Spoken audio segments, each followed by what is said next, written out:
अगर आप railway sector के किसी भी स्टॉक में इन्वेस्टेड है या फिर इन्वेस्ट करने में इंटरेस्टेड हैं तो डेफिनेटली आपने तीतागढ़ रेल सिस्टम्स का नाम सुना ही होगा। इस स्टॉक ने लास्ट 4 साल में मार्केट में धमाल मचा दिया है। वो कैसे? क्योंकि लास्ट 4 साल में इसने रिटर्न्स दिया है 6000%। जी हाँ, 6000%। वो कैसे, वो मैं आपको आज दिखाऊंगा।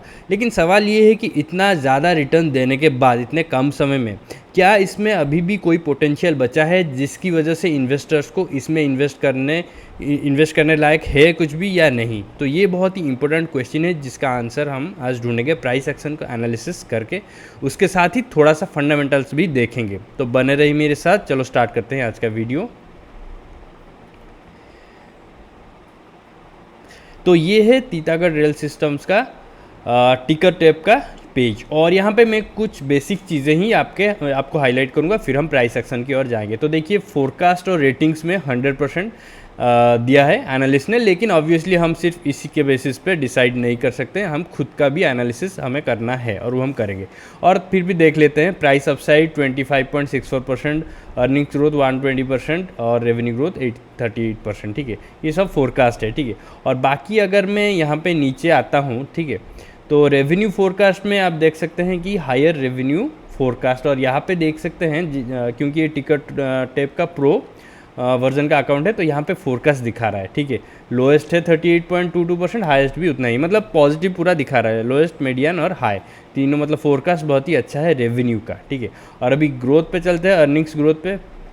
तो ये भी बहुत ही ज़्यादा पॉजिटिव है, 120%, 120.54% पॉजिटिव ये है फोरकास्ट ग्रोथ का। तो क्लियरली फंडामेंटल्स हमें बता रहा है कि इसके फ्यूचर पोटेंशियल्स बहुत ही अच्छे हैं। लेकिन अभी चलते हैं इंपॉर्टेंट चीज़ की, और जो कि होगा उसका प्राइस एक्शन। ठीक है, तो मैं पहले आपको ये लंबा इसका जो रैली है वो दिखा देता हूँ। देखिए, ये कोविड क्रैश के लोएस्ट पॉइंट पे आ गया था 27 रुपये के आसपास। ठीक है, और हाई चला गया है ये मैं चेक कर लेता हूँ यहाँ पे 1254%। ठीक है, तो मैं यहाँ से पूरा नीचे से पूरा ऊपर तक मेज़र करता हूँ, आपको दिखाता हूँ। तो ये देखिए 5917%, ऑलमोस्ट 6000%। ठीक है, 4 साल के अंदर। तो ये काफ़ी एक बहुत ही बड़ा मूव है तीतागढ़ रेल सिस्टम्स की तरफ से। ठीक है, और आपको पता ही है कि रेलवे सेक्टर कितना तेज़ी से ग्रो कर रहा है इंडिया में।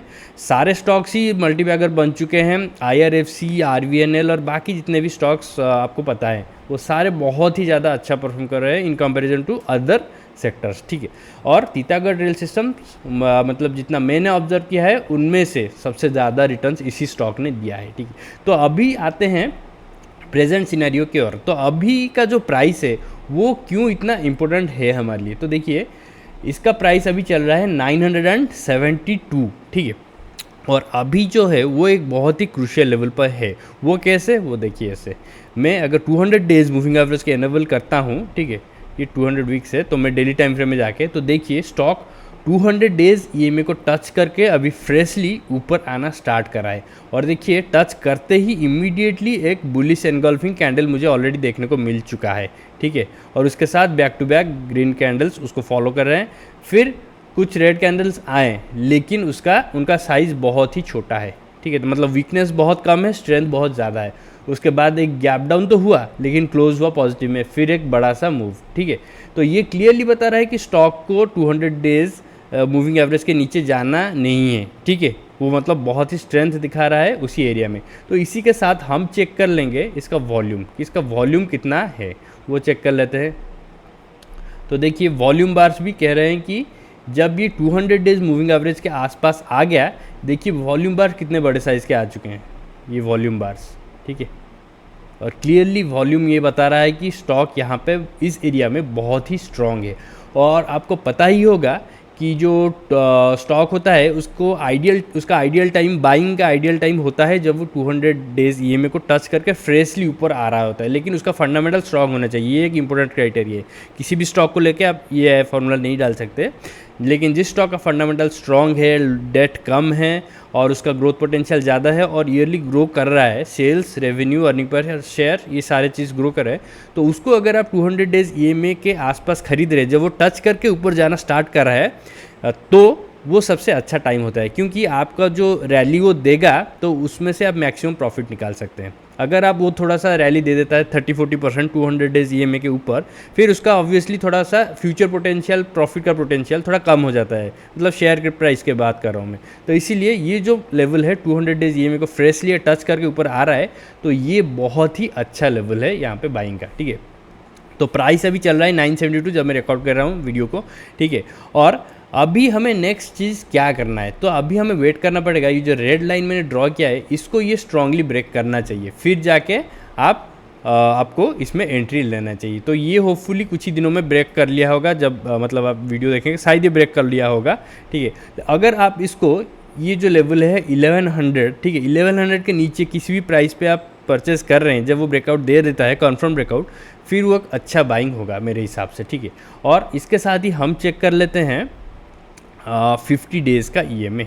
तो 50 डेज़ का ईएमए भी उसको सपोर्ट देना स्टार्ट कर देगा जब वो ये ब्रेकआउट दे देगा। तो आपको अभी वेट करना है कि कब ये 50 डेज़ के ऊपर ब्रेक करता है, ठीक है, फिर वो आपका परफेक्ट बाइंग लेवल होगा। तो एक बार मोमेंटम इंडिकेटर्स भी देख लेते हैं।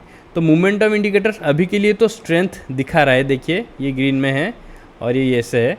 लेकिन अगर मार्केट थोड़ा वीक रहता है, बहुत सारे वार्स चल रहे हैं और उसकी वजह से शायद अगर मार्केट थोड़ा सा वीक रहता है, फिर चांसेस है कि ये थोड़ा सा और कुछ दिन करेक्शन दे दे। लेकिन ऑब्वियसली फंडामेंटल स्ट्रॉन्ग है तो फ्यूचर में तो ऑब्वियसली ऊपर जाएगा ही, ज़्यादा टाइम नहीं लेगा। जब थोड़ा सा मार्केट स्टेबल होगा वो इमीडिएटली ऊपर जाएगा। लेकिन हमें वेट करना है कि कंफर्म ब्रेकआउट हमें देखना है, ठीक है, इस लेवल के ऊपर, और इसके साथ वॉल्यूम बार भी बड़ा सा होना चाहिए, फिर जाके वहीं पे हम एंट्री लेंगे। तो 1000 से 1100 ये जो प्राइस बैंड है, तो इसी के बीच में अगर आप एंट्री लेते हैं तो वो एक अच्छा एंट्री कहा जाएगा, ठीक है, 1100 से 1000 के बीच में, ठीक है। और सवाल यह था कि अगर आप इसी प्राइस में एंट्री लेते हैं तो आपका प्रॉफिट टेकिंग कहाँ पे होगा। तो उसके लिए मैं यूज़ करूँगा फिब रिट्रेसमेंट, ठीक है, आपको प्रॉफिट टारगेट देने के लिए। तो ये हमने लाइन ड्रॉ कर लिया है। तो आपका सबसे पहला टारगेट जो रहेगा प्रॉफिट टेकिंग टारगेट, वो इन दोनों लेवल्स के बीच में, 161 और 141% के बीच में, मतलब 1543 1447। तो इसका बीच का जो लेवल अगर हम लेंगे तो वो होगा 1500। तब 1500 में आपको पहला प्रॉफिट लेना है और दूसरा प्रॉफिट लेवल है 1700 ठीक है। तो इसको हम एक बार मेज़र कर लेते हैं। तो देखिए, अगर आप, मैंने जो प्राइस बैंड बताया 1100 से 1000 के बीच में, देखिए 50% 50 रिट्रेसमेंट लेवल उसी के अंदर आता है 1060। तो मैं मान के चलता हूँ आप 1000 पे एंट्री ले रहे हैं, फिर अगर आप 1500 में एग्जिट करते हैं तो आपका हो गया ये ऑब्वियसली 50% यहाँ पे आपको रिटर्न मिल गया। अगर आप 1700 में एग्जिट करते हैं तो ये हो गया 70%। तो बहुत ही अच्छा रिटर्न है ये तीतागढ़ रेल सिस्टम्स की तरफ से, अगर ये मतलब मार्केट स्टेबल रहता है और ये एक प्रॉपर ब्रेकआउट देता है, जिसका चांसेस बहुत ज़्यादा है अगर मार्केट स्टेबल रहता है, ठीक है। और ये जो टारगेट लेवल है ये आपको आप इजीली अचीव कर सकते हैं 1 to 3 ईयर्स के अंदर, ठीक है। उससे इवन 1 ईयर से भी कम समय में हो सकता है, लेकिन हमें थोड़ा कंजर्वेटिव रहना होगा, क्योंकि हम ज़्यादा एक्सपेक्ट कर लेंगे अगर मार्केट थोड़ा सा साइडवेज चला जाता है किसी वजह से, फिर ऑब्वियसली हम डिसअपॉइंटेड होंगे। तो उससे अच्छा है कि आप थोड़ा माइंडसेट, थोड़ा कंजर्वेटिव साइड में माइंडसेट रख के चलिए कि 1 साल से 3 साल के अंदर ये टारगेट्स हिट होगा। और 1 साल से 3 साल के अंदर अगर आपको रिटर्न मिल रहा है 50% 70%, तो ऑब्वियसली बहुत ज़्यादा, मतलब बहुत ही अच्छा रिटर्न होगा। और अगर आप लॉन्ग टर्म इन्वेस्टर हैं और आपको लगता है कि सिर्फ 3 साल में ये ट्रेंड ख़त्म नहीं होगा और भी आगे ये जाएगा, फिर आप एक काम कर सकते हैं, आधा प्रॉफिट आप सेल कीजिए 1500 से 1700 के बीच में, आधा स्टेक, ठीक है। फिर आपका बाकी आधा जो रह जाएगा उसको आप ट्रेल कीजिए 200 डेज़ ईएमए को यूज़ करके, ठीक है। ये हो गया 200 डेज़ ईएमए। जब तक स्टॉक इसके ऊपर है तो आप इसमें रह सकते हैं, कोई प्रॉब्लम नहीं है, ठीक है। ऐसे जाएगा ये ऊपर तो स्टॉक इसके ऊपर रहना चाहिए। जब ये अगर 200 डेज़ ईएमए मान लीजिए नीचे की तरफ मुड़ता है और स्टॉक धीरे धीरे इसको ब्रीच करके नीचे आ जाता है और उसको रेजिस्टेंस की तरह यूज़ करता है ऐसे, तब आप इसमें से पूरा एग्जिट कर जाइए, बाकी आधा, ठीक है। आधा आप कर चुके होंगे जब 1500 से 1700 के बीच में होगा प्राइस, और बाकी आधा यहीं पे करेंगे। ये है लॉन्ग टर्म इन्वेस्टर के लिए। लेकिन अगर आप स्विंग ट्रेडर, पोजिशनल ट्रेडर है तो आप आधा बेच दीजिए 1500 पे, बाकी आधा 1700 पे, ठीक है। तो ये पूरा आपका अप्रोच हो गया एंट्री और एग्जिट का तीतागढ़ रेल सिस्टम्स में। और आई होप ये वीडियो आपको इन्फॉर्मेटिव और वैल्यूएबल लगा होगा। अगर लगा है तो प्लीज़ लाइक कीजिए और सब्सक्राइब कीजिए फाइनेंशियल अफेयर्स को। और मेरा एक दूसरा चैनल है फाइनेंशियल इम्पल्स, जहाँ पे मैं ये इसी स्टॉक मार्केट के ऊपर वीडियो डालता हूँ, वहाँ पे मैं इंग्लिश में समझाता हूँ, तो उसको भी आप चेक कीजिए, लिंक डाल दूँगा डिस्क्रिप्शन सेक्शन में। आज के लिए बस इतना ही। Thank you for watching, bye, take care.